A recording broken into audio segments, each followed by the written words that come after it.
St. Mary Netherton Daily Chronicle, Evening Edition, June 14th, 1925. Good evening, dear listeners. Edmund Pruitt addressing you as the Vesper bells fade into the tranquil Sunday evening air. Our day of devotion has proceeded with appropriate serenity, though the advancing warmth required several adjustments to customary routines. The morning service was well attended, with the church flower committee's arrangement of early summer blooms drawing particular notice. The Reverend Holloway's sermon on the blessings of community transitions was received with appreciative nods, while the parish hall ensemble's musical accompaniment demonstrated the continued refinements achieved through recent practice sessions. The anticipated warmth materialized substantially by midday, prompting many residents to seek the shade of the pond gazebo during the afternoon hours. Several parishioners expressed gratitude for the Reverend's suggestion that parasols be employed during the homeward journey, with Mrs. Pemberton noting that such practical consideration enhances rather than diminishes the dignity of Sunday observance. I am pleased to report a most satisfactory development regarding Mrs. Edith Thornley's remaining kitten. Mrs. Hartley of the tearoom approached Mrs. Thornley following this morning's service to inquire about the youngest tabby, having observed its adventurous temperament during previous visits to Ivy Cottage. After brief consultation with Dr. Peterson regarding the kitten's suitability for tea-room residence, arrangements have been made for its placement at Mrs. Hartley's establishment tomorrow morning.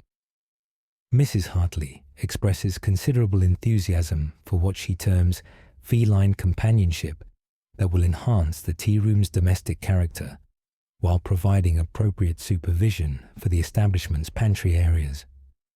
Colonel Weatherby completed his urgent correspondence immediately following the service, dispatching what he described to Constable Porter as documentation of considerable ornithological significance requiring immediate metropolitan review. The Colonel's expedited journey to the post office attracted modest attention, with several residents noting his unusually brisk pace and what Mrs. Crawford observed as an expression suggesting matters of considerable import. The tea-room's cooling refreshments proved most beneficial throughout the afternoon, with several residents expressing appreciation for Mrs. Hartley's seasonal adaptations. The chilled offerings provided welcome relief during what Mr. Higgins now characterizes as the season's first genuinely summer-like temperatures. Mrs. Barnes's leghorn hen produced no afternoon egg, which Dr. Peterson attributes to prudent energy conservation during elevated temperatures rather than any diminishment of productive capability.